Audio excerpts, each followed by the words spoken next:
chilly outside. It's Romania Black. Fall is upon us, and I am gonna be real with you all. I couldn't wait. We're on Windbreaker episode 3, and I mean, can you blame me when we had a cliffhanger, like episode 2's? We just met, I'm gonna call him Lovecraft, because he reminds me of Bungo Stray Dog's character. I'm gonna call him Lovecraft right now. I know that's not his name. That's not his name. We just met. It's Kyotaro. I've got to get my character sheet out because the new guys that have longer names, I've got to get their names down. But we're on episode 3 of Windbreaker, and I'm really enjoying this show so far. I love Sakura. He's such a great character. He has so much potential, and he's such a little bean. I just want to, like, put him in my pocket, gently hold him, and just wish him all the best of luck as he strives to move to the top of this Furin Academy. We haven't even met the man on top. We've seen him shrouded in mystery, so I'm going to be curious to see if we see him very soon, right? Very curious about that. So we are still skipping the intro. We're skipping the OP and the ED. Y'all will have to deal with me doing that.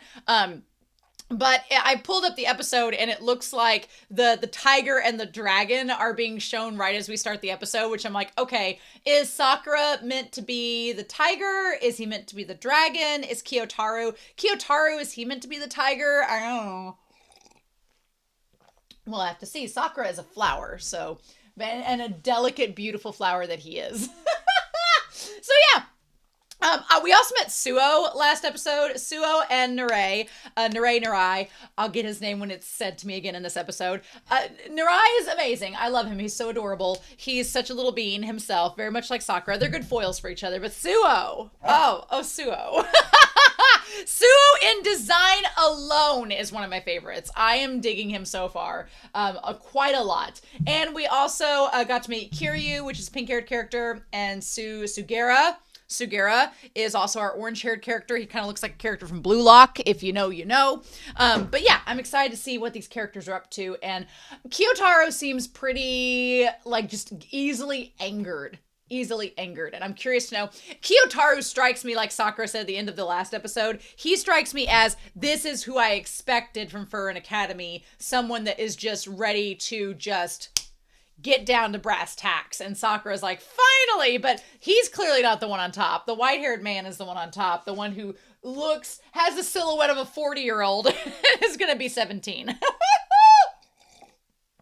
Anime ages are just, they're crazy, y'all. They're crazy. But I'm really enjoying this series. As I'm recording this a little bit ahead, so y'all I haven't even seen anybody's comments yet, but this is a series that it's so much fun, and I look forward to it. And I really honestly have something else I should be recording tonight, but I got home, I had dinner, and I was like, I really just want to watch Windbreaker. So this may be a series that I don't get to comments for like a while, because there's just days I'm like, I want to go ahead and watch the next episode of Windbreaker because it's just fun, and it's shonen, but it has heart, and I like that a lot. It's got this heart. It's not trying to be disingenuous. I love that about it so far, and it's giving me a lot of fun characters and fun little moments. So we'll see. But in any case, I have nothing else to say. I hope you enjoy this reaction, and we are going to skip the OP and ED, so there will be a little bit of editing in the video in the link down below. And then we'll come back and talk about it. But in any case, we are going to start episode 3 of Windbreaker. And we're going to do that here in 3, 2, 1. And let's see what happens between these two, shall we?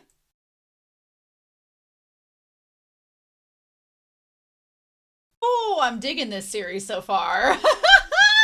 Okay, I cannot believe we just got to meet Umeamia at the last second. Of course we did. Of course we did. Of course we did. So we had to wait till episode 4 to actually probably meet him, you know, in the flesh fully. But okay, we need to talk about a couple of things. Obviously, Whiteboard Kun is out. I don't remember if Whiteboard Kun came out in episode 1 or not, but if not, this is Whiteboard Kun, explainer of all things. Whiteboard Kun helps me out whenever I need to get into teacher mode and start to break stuff down, which seems like it's going to have to happen for this series, because we have lots of characters and lots of things going on. So, we need to establish that at Bofurin, we have, I feel like such a teacher. I'm in such teacher mode today. I feel like at Bofurin, we have Umeamia Umeamia is the man that has done reform to the school, to the town, to everything. He likes gardening, and guess who he's voiced by? The moment I heard him on that loudspeaker, I was like, this is freaking Gojo. This is freaking Kuro. This is, yes, it is. So, the voice actor for Umeamia is in fact Yuichi Nakamura, the legendary Yuichi Nakamura. Are we surprised? Who's giving such Gojo vibes with that voice, being such, look, following in the shonen tradition of the jokester character being insanely OP for no reason. So I'm very excited. Every character in this series, I want to know their backstory. I want to know their full history. I want to know their upbringing. I want to know their childhood. I want to know, why did they choose to come to Bofurin? Why do they fight for the town? A lot of the themes of this story are tied to helping out the people, to making a difference, but also about finding acceptance through making that difference. So we have Umeamia at the top. We're going to put the little crown. Umeamia is the guy that Sakura wants to beat. That's not going to happen. Not anytime soon. Although I could see it happening down the road. Maybe one day. Umeamia is worshipped by Kyotaro. We're going to talk about Kyotaro's voice actor. We've not heard Kyotaro say much, but I'm like, I want to look up their voice actor because I'm curious. And then we're going to get to Togami Joe. That voice is smooth as silk. Love it. So yeah, so Umeamia is up here at the top. And then under Umeamia are 4 kings, which we will talk about. One is Hiragi, who, I don't know if you all have watched March Comes In Like a Lion. There is a character in that series who has a lot of stomach pains and heartburn and stomach issues, and they take a lot of those like pills to help combat the stomach issues. Hiragi reminds me a little bit of them. A little bit. And kind of has that similar mentor role. I like Hiragi. Hiragi also gives me Reiner vibes from Attack on Titan, which is fun. If we have Narai giving Armin vibes, Hiragi gives Reiner vibes. For sure. So, Nakamura is Gojo. Y'all know that. From Jujutsu Kaisen, Nakamura has done many a role. As far as the role of Kyotaro, I was really surprised. The voice actor for him is Koki Uchiyama. And I was like, oh, we've not heard him talk very much so far, but I'm like, oh, this makes all the sense. If you want to know who else Koki Uchiyama voice acts for, he plays Rin Itoshi in Blue Lock. That should tell you everything. Also plays Rui in Demon Slayer, has been in a number of roles. Also, more recently that I've seen, has played Legato Blue Summers in Trigun and is Shigaraki in My Hero Academia. So, yeah, am I surprised that Uchiyama is playing a character that is like, am I surprised that he's playing Kyotaro? No, that seems to be really interesting. I'm so curious of Kyotaro as well. I want to know more about his backstory as well. And then you have the voice actor for Togami, who has only been voice acting since 2014, which is, to be fair, 11 years ago. One of their first roles, y'all, the Janyu Yaoi. If you are new to my channel, every January, stay tuned. It's coming in 2026. Every January, I do a segment on Fridays in January called Janyu Yaoi, where I celebrate a BL or a Yaoi series because I like them and I want to celebrate them and I read them. So a few years ago, I did a reaction to Merman in My Tub, which... Merman in My Tub, you think is probably the most scandalous yaoi possible. It actually was the most harmless, tame thing you'll ever watch in your life. So sweet. But Merman in My Tub, he played Wakasa. I was like, I know that voice from somewhere, but he was Wakasa in that series. I'm like, I know this voice. And so he's played Wakasa in Merman in My Tub. He also has been in a ton of other things, but what I caught him from is that he has played in Ace of the Diamond. He is Mima. I was like, Togami Joe is Mima's voice actor? What? That threw me completely off. That was amazing. And then he also has been in Tsurune. He was Reiji Aragaki. I'm like, what? So This guy, the guy playing Togami, I'm all here for him. I'm totally here for him. I love it so far. So we'll see. But he's been in a lot of things, which is really exciting. I love his voice, his deep, like kind of like sinister voice. Love it. So yeah, we need to talk about this episode because there's quite a lot going on with it. When we start out with Kyotaro and Sakura fighting. Can I just say, Suo is like a sadist. Suo is such an interesting character so far. He is living for all of the shit stirring. He's just like, I'm here for all the drama. I'm here to take notes. I'm here to make sure y'all don't get out of hand, but I'm also gonna like revel in it. Like, I really like Suo's character a lot. We know nothing of, and the crazy thing is, a character like Suo that was introduced last episode, you would normally be like, oh, we need to stop everything and learn all about Suo. We have no time. There are like hundreds of characters in this show. There is no time to focus on just one. We have to go through like 20 of them. So it's fine. Also, I realized that I would be Nirai. I would be Nirai. Nirai-kun, I would be Nirai-kun if I were in this series. When Nirai-kun was like, don't overdo the dosage of the anti-acid medicine. I was like, that's me. That would be Auntie. Auntie Romania would be Nirai, being like, don't overdo your medication. Follow the dosage instructions. You don't want to hurt your stomach. Love it. So, Kyotaro, I love the choreography. I love the choreography in this series. It's great. There's like a Doraemon esque graffiti on the background. I love the fight choreography in this series and just the footwork and everything. It's so fun. It's so good. So basically Kyotaro worships Umeamia. We don't know Kyotaro's backstory, but we know that he worships the leader who has clearly shown him kindness. Umeamia seems like I am impossibly OP and kind-hearted, and I have a backstory. We shall see. But I love it. He's like shown allegiance. And he doesn't like hearing third-party people threatening to take the top spot. So he's like, well, and since you said you'd take it. So that's what got him riled up at the end of last episode. He overheard Sakura saying he was going to take the top spot and was like, how dare you? I like this one guy out to the side is like, why are you stirring the pot? And he's like, oh, me? Suo is very much, if there was an action to describe Suo, it would be like that feels like Suo. I like him already. He's like, who, me? I'm so innocent. What would I possibly do?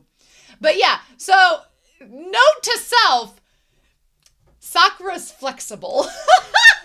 Suo took note of that. Don't think that he didn't. Suo took note of that. He was like, huh.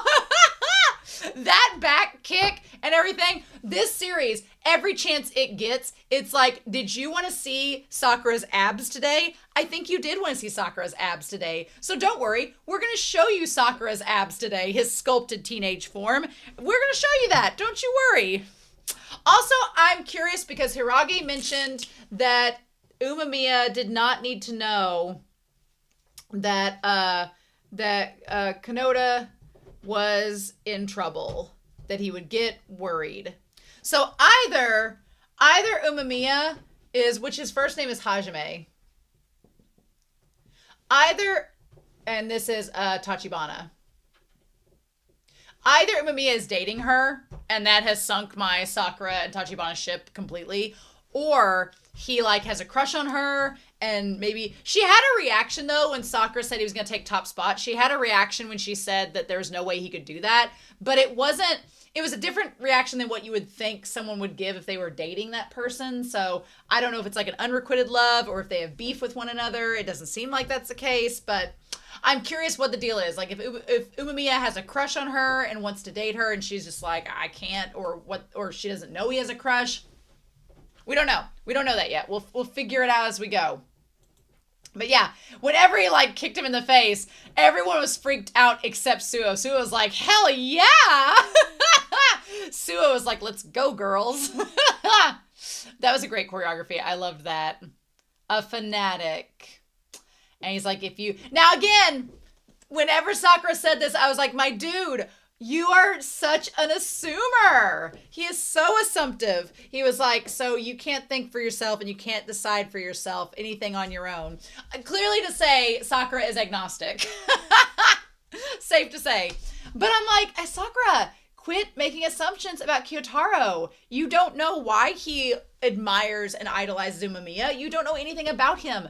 Don't you not like when people do that to you?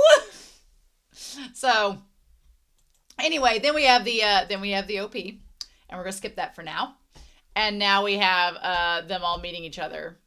So yeah, he doesn't really say anything in this. He's just pissed off. I can't wait till we get him talking. I wonder if he'll say like 2 lines. Like Umeamia came in for like 1 recording session. It recorded 1 line and just walked out. That's all I needed. That was all. That was the whole thing. It's fun. Fun times. And so then we have the mic check. I love that the PA system has the graffiti of the word cloud and like the big exclamation word bubble and like all the arrows coming out of it. The creativity of the graffiti, y'all, it just is so good. I love it. It checks off boxes. And everybody looks at Umeamia like a light has shone in the room. Like this man gives them all hope. And he's like, congrats and welcome! And Suo's just like, yep, he does this all the time. I mean, I don't think that it seems like Umeamia's style is probably not Suo's style. Suo seems very invested in Sakura's style of things. But clearly Umeamia respects him. So there's a reason behind it. And then the other person's like, tone it down, idiot. Just talk normally. Who's the other person with him? Was that Hiragi or was that someone else? He's like, this is my first speech. Your regular voice is loud enough, you'll get complaints from off campus. He's like, oh, they interrupted when things were getting good. What do they want? He's like, let's keep going. But no, everybody is paying attention. What is interesting about this is that when they cut to everybody, Kiryu, Sugera, and Kyotaro are all looking up at the loudspeaker. Like they're looking up at someone that they idolize. Like, you know, I mean, Kyotaro has been said that he worships Umeamia, but they're all looking up at him like he's someone they're praising and idolizing. And the light is shining on their face. Suo is not looking up at the PA system. Suo's looking down, and his face is not lit up like Kiryu and Sugera's. It's in the shadows. So I don't know if that means that Suo hasn't, drank the soup and he's not like all on board at Umeamia's train, but he just respects him because he's the leader and because this is a place where he's accepted.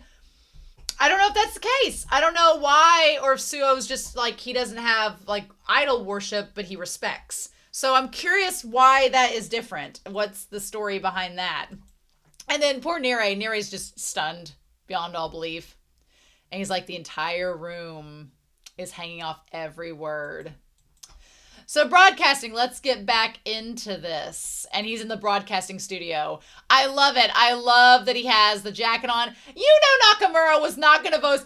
Nakamura had to voice the character on top. He had to. He had to voice the strongest. Oh my gosh. Of course he did. Of course he did. Love it. I do like the broadcasting room and the graffiti on it as well. I'm the rep, Hajime Umeamia. I like that he says the rep. Not the leader, not the king, not the top, the rep. And then anytime Sakura fluffs up like a damn Pomeranian. Every time like the top brass is mentioned, his hair gets like 5 times fluffier. Like he just was a static cling. And they're like, I like that Aaron Yeager's here with his man bun. He's like, I forgot what I was going to say. Classic OP protagonist mentor figure. He says, enjoy your youth. Got that? And Kyotaro's hanging off every word. He's like, yes, of course, enjoy youth. I totally will do that. You made it all the way to high school. You made it. Go make tons of memories and make your lives meaningful. And Sakura's like, he's like, go to the beach, go to the mountains. They do a form of unschooling at this. I prefer the beach. And they're like, wow, I could care less. And Suo's like, He's like, well, to the beach this summer. We're going to chow down on shaved ice. And then I like Kyotaro's like, is any of that weird? Okay, so he did say a word. He did say a phrase in this. I like, did he talk in this episode? But he did. He's like, no, it's preposterous. Your God and Buddha's grateful words make me extremely delighted. I love it. And he's like, oh, I just said all out of habit. I love Nirai like jumping over to Sakura to hide behind his feet. He's like, with this many guys, I'm sure some won't get along. I'm sure a lot of stuff will happen. Though nobody's going to get in a slugfest on the first day. Well, could you not see what happened in the match? Surely nobody would fight on the first day of class. Who would do that? I like that Kyotaro was like, oh, I gotta make a good impression. It's like, you know, they saw the fight. It's gonna be known. So it was like, wiping the blood off is gonna do nothing. I like this, that now, to Sakura's credit, Kyotaro did throw the first punch. He's like, I know to say this, you guys protect the town. And the name given to us is Bofurin, the guardians of Furin. I liked it the way Umeamia says that. It was given to us. So, I mean, it's given by the people of the city, obviously. But the way he phrases it makes it... Because I'm sure that Umeamia is the one that started this whole thing 2 years ago. He's the one that's kind of leading the group, leading the school. But the way he talks... He's very humble about it. He doesn't ever take credit for it himself. Everybody else kind of gives him that title and puts that kind of ownership onto him, which is interesting. I find that interesting. So yeah, he's like, you know, our goal is to protect the town. I mean, a natural born leader is what he sounds like, clearly, even if he's kind of eccentric. Live up to the name, protect the people, protect everything you value. That's the one and only rule here. I just can't believe the school is just like non-existent. Like the teachers left. Teaching staff, not a thing anymore. This town given over to the kids to protect. I mean, it is literally, it's kind of like an Outsiders-esque fantasy, but I'm here for it. Like, yes. He's like, all right, I'm leaving the rest to you guys. I'm going to stay up here and grow peppers. So I'm like, who's with him? It didn't sound like Hiragi. I'm like, Umeamia-san's awesome. Of course he is.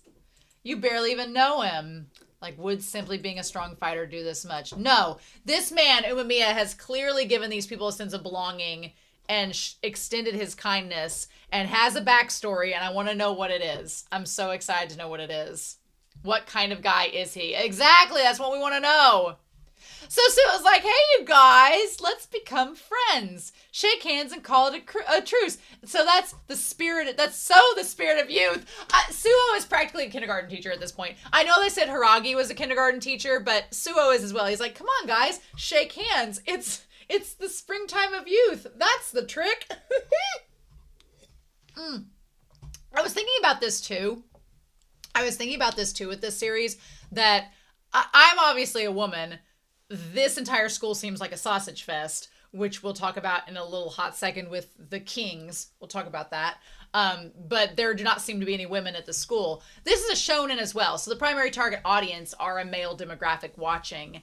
I kind of like the idea that this show is sort of taking on toxic masculinity and kind of flipping it on its head. Like, you know, Suo being this character that's like, hey guys, make up, shake hands, get along together, right? And then you have Umeamia, who's the top brass, who's out gardening and growing peppers on the rooftop. And then you have Narai, who is, you know, the sweet little bean. But I feel like there's lots of tropes in this series that normally would get pushed off as, and maybe Japan is different, but I know here in the US, there's a real big problem with a lot of influencers and a lot of social media perpetuating to young men that, like, it's very manosphere. It's very much like, you can't cry. You can't share emotions if you're a man. You can't, like, show vulnerability, and shaking hands, that's for wusses, and like, all, you know, it's very much that vibe. And I kind of hate it because it's not indicative of like real strength. Like, real strength is admitting when you're wrong and working through it. Real strength is having conversations and talking it out. Now, granted, you got to bust some heads in. You got to crack a few eggs, which we're going to talk about later when we go to the Inu, the dog turf. But a lot of things that would normally be portrayed as like, that guy gardens, that's a lady's hobby. It's like, no. Just, I like that this series is tackling some like kind of toxic masculinity tropes, but still it's like, it's not being so subversive where it's like, oh, and by the way, you guys are still going to kick each other's asses. See, we're still in the sphere, right, of masculinity, right?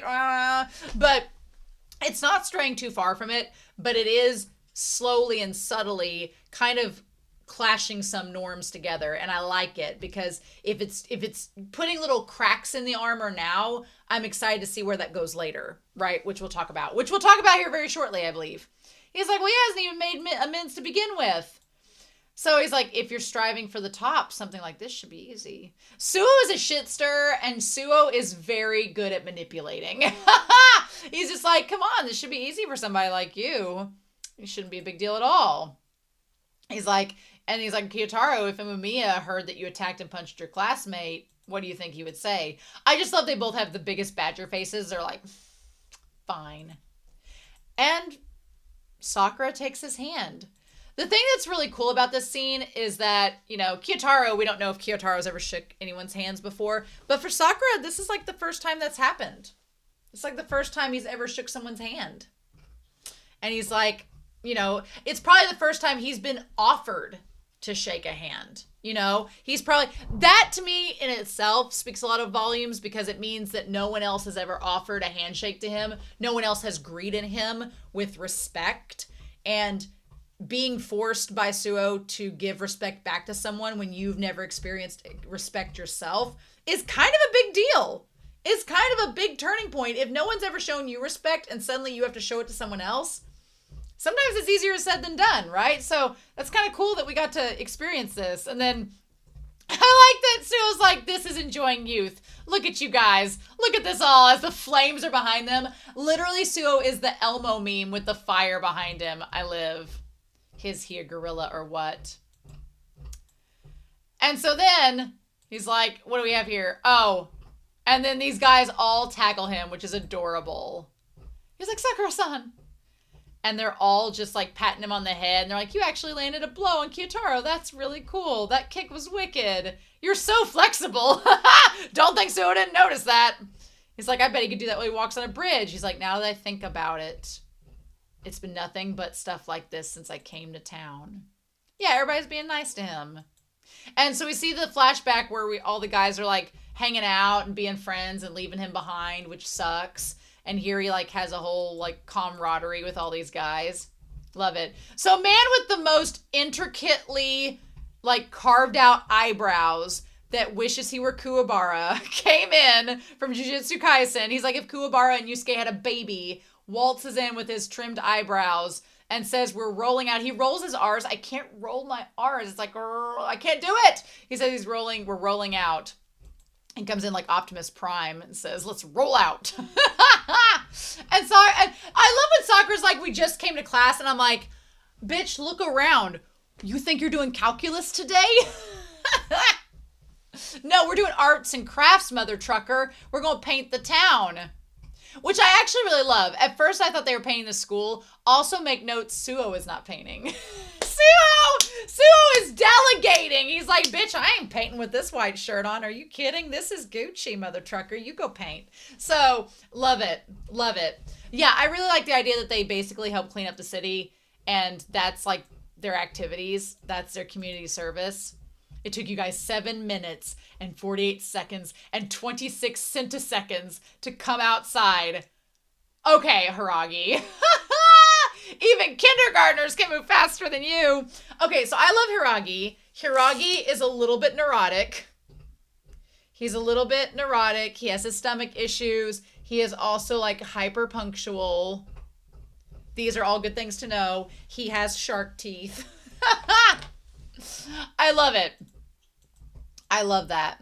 He's like, when I saved the cafe girl yesterday. Now the cafe girl, and then Narai says, oh, you mean Kotoa-san. And Hiragi immediately, so Kotoa, not Konoha. Kotoa. I should just say Tachibana. But Hiragi immediately runs over. He's like, don't mention that name.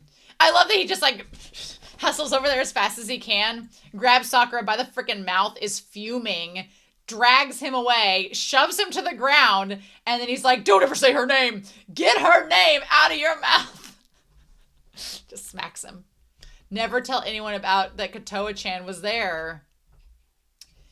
He's like, oh, I like that everyone else is like not paying attention except Narai and Suo. Suo's like, what are we talking about? What do I need to stir the pot later? Do I need to know this material, this information? He's like, stop spitting at me. He's like, what are they talking about? He's like, it makes me wonder. Bitch, you probably can hear. He's like, if he finds out Kotoa-chan was in danger, then there's going to be hell to pay. Okay, so he likes her. He likes her. All right. Okay. And he's like, she was not there. And don't ever talk about what happened yesterday. And then he says, or else. And Sakura thinks he's going to pull out a gun or a knife in that moment. And instead he pulls out Gaskun 10 for upset stomachs. He's like, I'll be coughing up blood. He's like, please don't get my antacid upset. Also, can we talk about Hiragi's shoes? Hiragi's shoes are so bitching. Also, they have like a little heel on them. Is he not that tall? Also, how does this man walk around comfortably in them leather pants? I wonder. I love Kiryu's geometric shirt. I want Kiryu's geometric shirt. I want that shirt. I need that shirt. It's great. He's like, you ended up at a place with a ridiculous leader. And he's like, what's he like? He's like, he got pissed for no reason and started hurting and took Gaskun 10. What a weird guy. He's like, oh, heartburn medicine, of course. So he's one of the 4 kings. All right, Hiragi's one of the 4 kings. We usually meet the least powerful king first. If we go by Bleach logic, that's what we're doing, right? So the least powerful one's usually the one we meet first. The 4 kings. So there's the representative, which is, I like that Umeamia doesn't call himself a king. He calls himself a representative. And then we have the 4 kings. Okay, so here's the thing. One is the character with the gas mask that we don't see. Then we have Glasses Kun. Glasses Kun also has a ponytail. Here's the thing. They don't seem, I'm looking at the side profile. It would be hilarious if the one with the gas mask was a woman. Would be hilarious because the other 2 that we haven't seen so far kind of have like the ponytail and you would kind of think might be feminine features, but they could both be men. Let's talk about this for a hot second. The one with glasses, let's just talk about the one with glasses. The one with glasses is giving me a character from Psycho-Pass vibes, which I can't really talk about without spoiling the series, but y'all know who I'm talking about if you've seen Psycho-Pass. Reminds me of them. So it is very feasible for a male character to have a ponytail, have glasses. Their features look kind of generically male, but they might be a woman. Who knows? Could be. Don't know. The person with the gas mask, it would be hilarious if they were a woman. And I was just like, no, they're a guy, and then they were a woman. Great. The one that has the long hair as the skirt in the other episodes we've seen, I was convinced they were a woman, but I don't know. I think the person with the gas mask and with the glasses are both men, biologically male, but I don't know. Don't know. The one with the tendrils and the long hair that has the skirt is one of the kings. It's one of 2 things. It's either a woman, a biological woman that wants to be recognized amongst the other kings, amongst the other men of Bofurin and all that. It's basically like a, from Bleach, she's like the second Halle Bell. It's like a Halle Bell situation. She's like a rare delicate flower mixed all the sausages. And so that's that case. Or the one in the skirt is biologically male and is trans. And I'm kind of 100% for that if that's the case. And the reason why I think it could be the case is because a lot of these characters in Bofurin seem to be outcasts, seem to be people that have been shunned by, that under normal,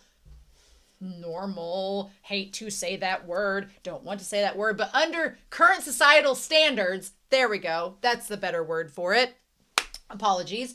Under current societal standards would be, in some cases, by some assholes, ostracized or excluded or viewed as outsiders because of their circumstance. But at Bofurin and in this town, because they are protectors and vigilante justice, they are respected and well received and welcomed by the community. So if that be the case, I think it would be hella cool if we had like a trans character that was like part of Bofurin and they were accepted here. That would be amazing. But I don't know. It's either one of the 2. It's either that this character is biologically identifies as a cisgender female and she's just accepted their Bofurin, or they are maybe trans feminine and at Bofurin as a student, and there's more to the story.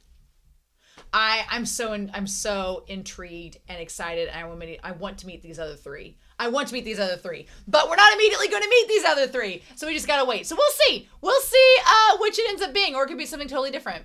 I don't know. Each of them are like captains. Okay, so here's the thing. We have Hiragi, so now this all makes sense. Okay, so each of them, we're going to use Gas Mask, for example. Each of them are in charge of a class and a grade. So, like, Hiragi is in charge of class 1 for years 1 through 3. And then the one with the skirt is for class 2, years 1 through 3. Gas Mask is for class 3, years 1 through 3. And then Megumi-kun is for class 4 with years 1 through 3. There we go. I'm so excited. I would love, the only way I think that the one Bofurin king with the skirt is trans is because everyone else in the series at Bofurin has been a man so far.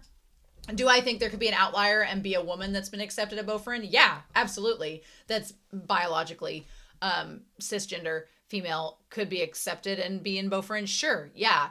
But do I also think it would be really cool to get some trans representation? Yes, absolutely, 100%. So we'll see.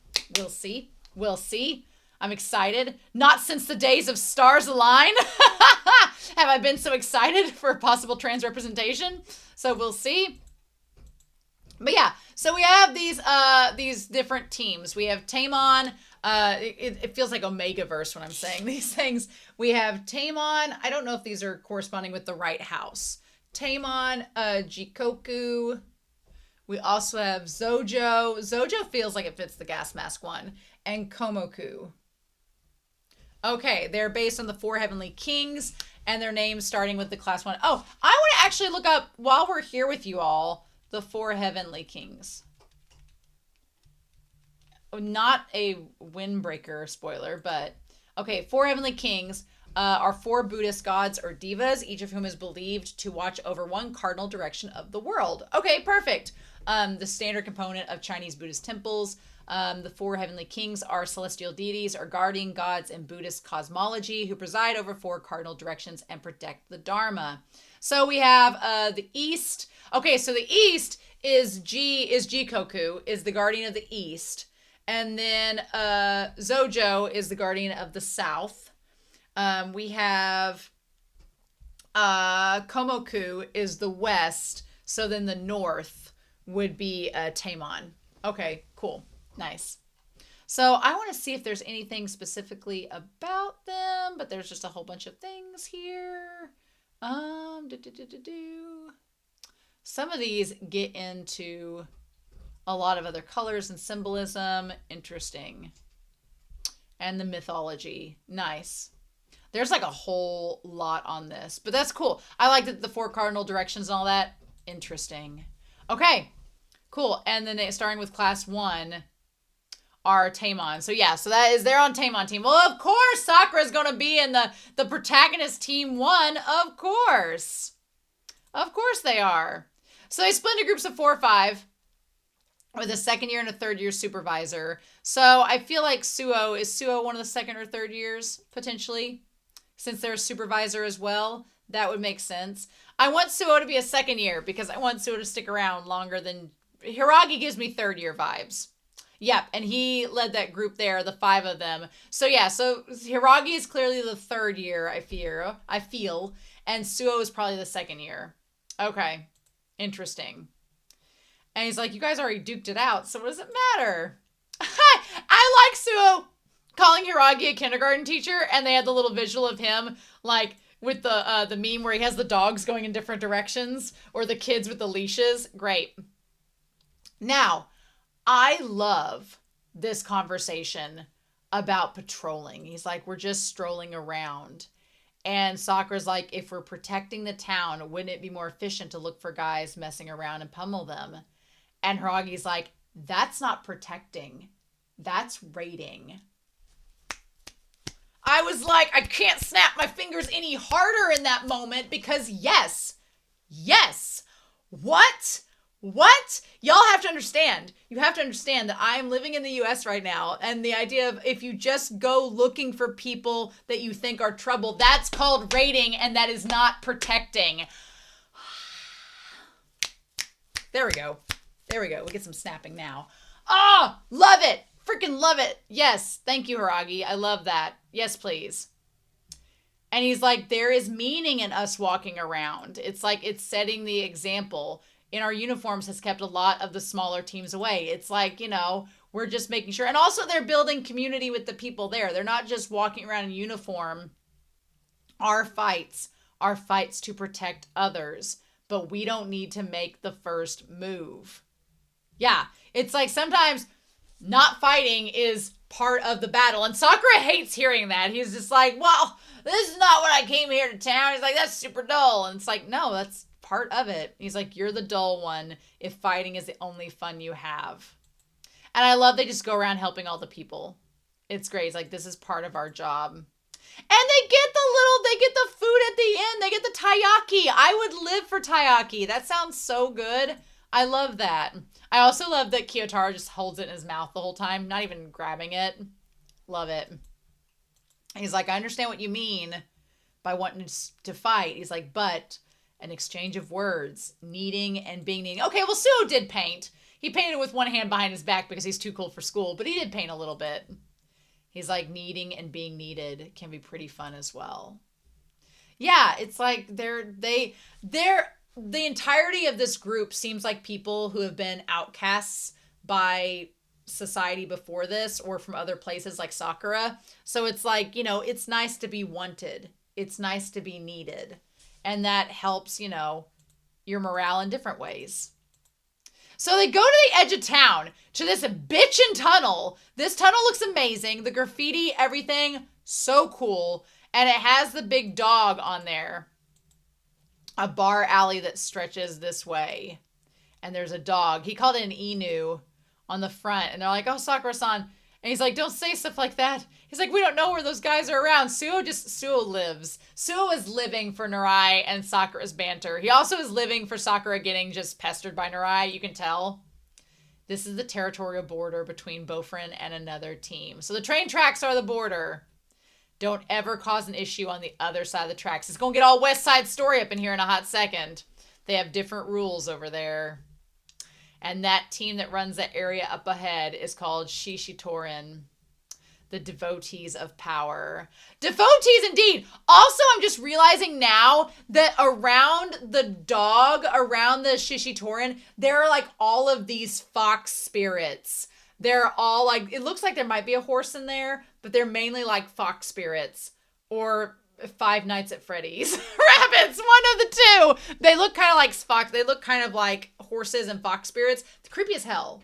Kind of creepy. Not gonna lie, this graffiti's a little scary. But yeah. And Devotees of Power is interesting. And at first Sakura thinks it's really cool. But then like these guys, if you can't win a fight, you're kicked out. And it's like, not cool.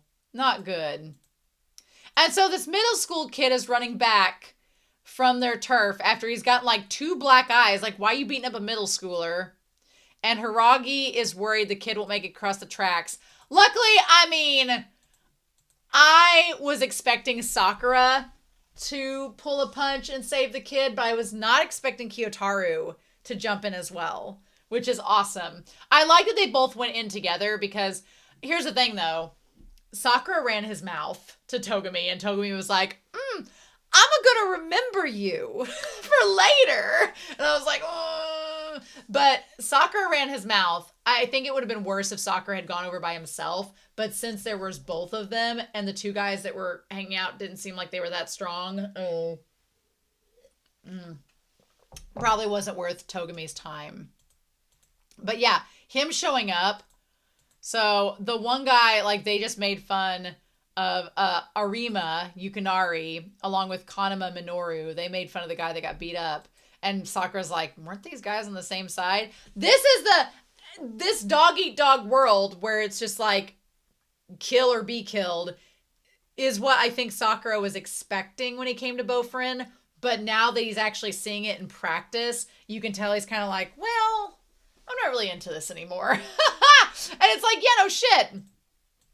So anytime a man walks up in sandals and is confident and holding a clear, like, drunk bottle, you should probably just walk away. Just don't even try. He's got the banana fish, like, ponytail coming across and his green eyes. This man looks like a Blue Lock reject. He was kicked out of Blue Lock, decided to stick around, has the droopy eyes, looks eccentric and kind of crazy, sort of like Umeamia. Don't mess with him. Hiragi seems to have history with him. And when he's like, does like the little finger and does a smile, he reminds me of Imayoshi from Kuroko's Basketball a wee bit. Like if Imayoshi and Eiji from Banana Fish had a baby, which is the last thing on this green earth I ever thought I would contemplate, that would be Togumi. That would be him. Tell me I'm wrong. But he's like, was it done by those guys? And it's like, ooh. And this guy was about to, like, when the one guys are like, oh, you got up, you're not supposed to get up, you lost a fight. And then he just got beat the tar out of by Togumi. Now, Suho's not happy. Suho seems to enjoy taking pleasure in Sakura's punishment and torment. He seems to enjoy that quite a lot.